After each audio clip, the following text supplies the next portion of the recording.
guys, Force Online here to bring you another one of my trash builds. Now this is my Templar Healer PVE.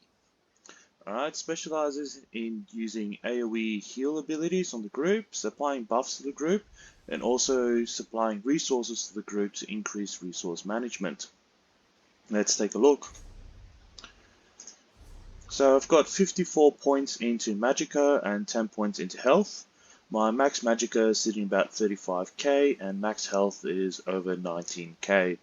Resistances aren't bad, about 18 and 13k, but that'll pick up a little bit just to make us a little bit bulkier so we can survive some content.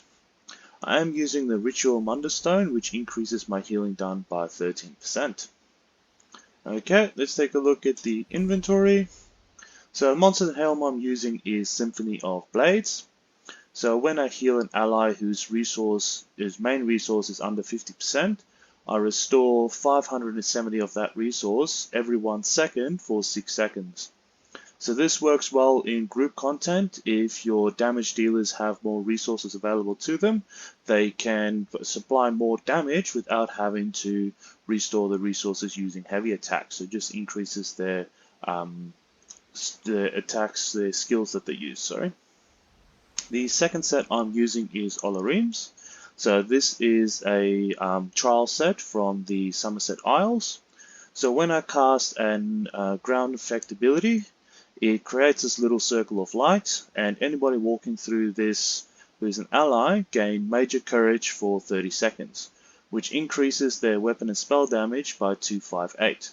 It's a very nice buff to have to that weapon and spell damage, and because it is a solid number, it also gets additional bonuses like 10 and 20% increase to those particular ones with the buffs that you supply.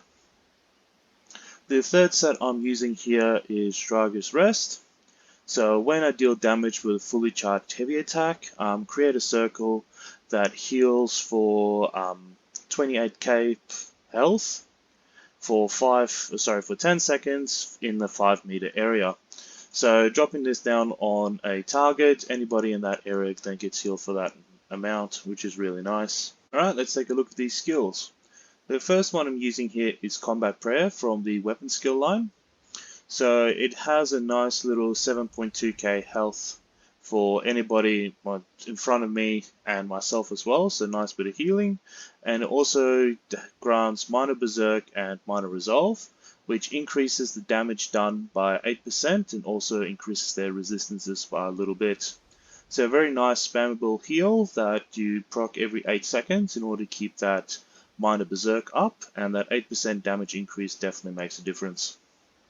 The second one I'm using here is Channel Focus, so it increases my weapon and spell resistance by 5280 and also restores some Magicka there at the same time. It does create a circle on the ground, and while I'm standing within this circle, it increases my resistances even more, so I gain about 7k resistance. But the main reason I'm using this skill here is for the passive. So while I'm standing in this circle, my healing is increased by 8%. So all the healing I'm doing is increased by 8%, which is a really nice buff there. The third one I'm using here is Illustrious Healing. So it creates a circle of healing on the ground from wherever I target it, which heals for 2200 health every 1 second for 12 seconds. So this is a very nice skill to use if you need to heal an area and you're not necessarily close to this area. You can put on a specific spot to heal targets there. The fourth skill I'm using here is Extended Ritual. So it removes 5 harmful effects from myself, and also does some healing for anybody in the area. So quickly show you guys the animation for that one. So anybody inside that circle there receives that healing.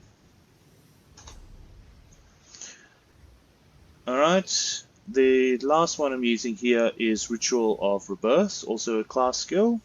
Heals myself and any allies within that 10 meters for 13.5k health, and also heals one target outside of this area for nearly 14k health as well.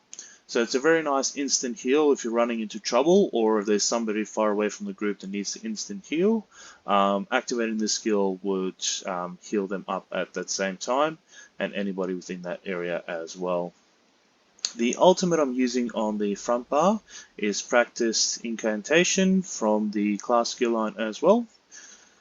So it heals for 10k health every 1 second for 6 seconds. So that's a total of 60k health for anybody within that 20-meter radius.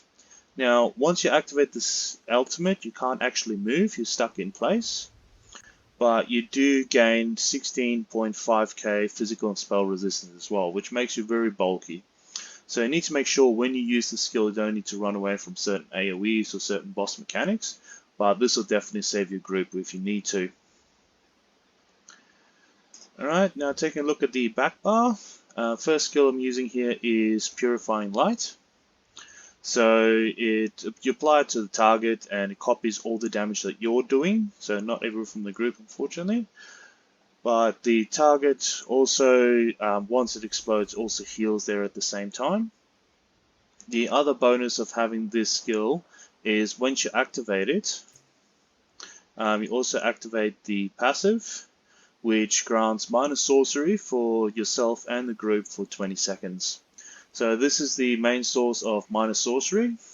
So like Dragon Knights have minor brutality that they can use for the group. This is the minor sorcery, which increases everybody's spell resistance by 10%.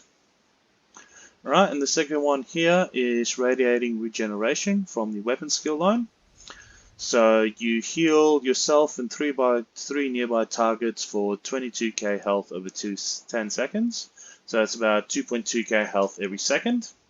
So very nice skill to use in dungeons where there's limited amount of targets, but don't necessarily do as well in trials because it has a small number of people that it affects.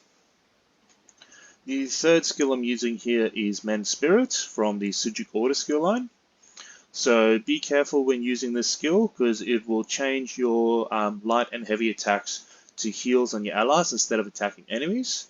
So if you have this on and you target an enemy, you won't be able to attack them. But it's a very nice skill in the way that it's free, so it doesn't require any resources. And you can activate this skill if your resources are very low to heal up specific targets. Now, it also grants major resolve and ward for anybody that you heal with this ability, increasing their physical and spell resistance by 5.2k for 5 seconds. So a nice little increase there to people's armor.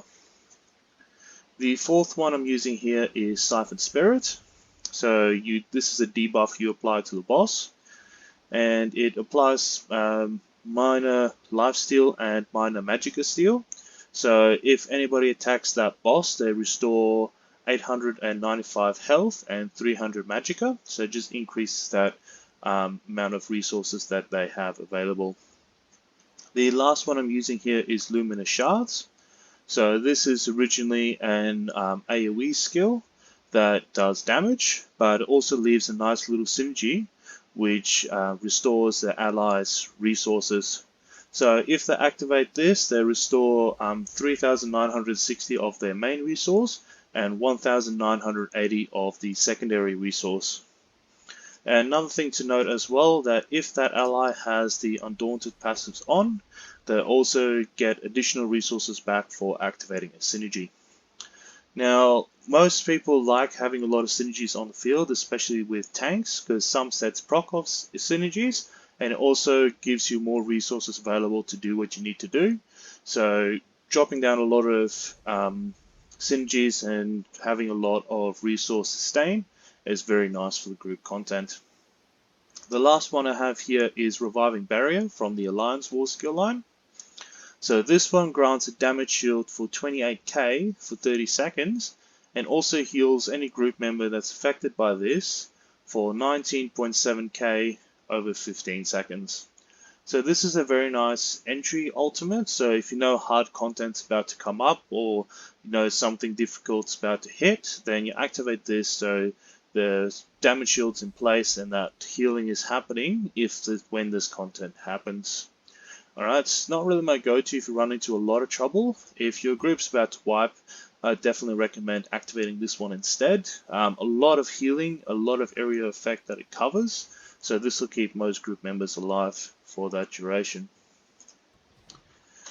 Alrighty, so taking a look at the front one, that is the Minor Berserk and the Minor Resolve and Ward. This is the Channeling Focus, which drops that down and also increases my resistances by quite a lot. See, I'm sitting at 26k and 21k there.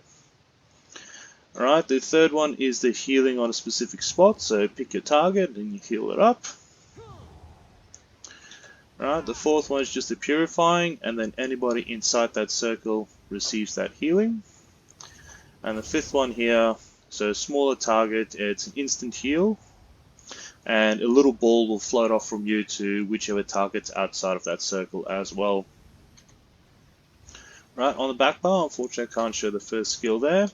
The second one is regeneration. You'll see two beams of light shooting off to the targets that you're hitting. And this is the Sigil Order skill, so all your light attacks and heavy attacks will heal, so I don't have any health loss here. But let's see if I can find a target. There we go. See, I cannot attack him at all. So you need to deactivate the skill in order to target them. The fourth skill here, so applies to them there. It's not an aggro skill, so you can activate the skill before the fight starts. It won't aggro the boss, but it does apply minor health steal and magicka steal as well. And the fifth one here is the shards, so you throw it up in the air, whichever target that it hits. Allies can activate those synergies and also restore some resources. Alrighty guys, thanks for listening. If you like the content I'm putting out, please hit that like and subscribe. If you have any ideas for builds that I need to do in the future, please let me know in the comments down below. Take care and be safe. Bye.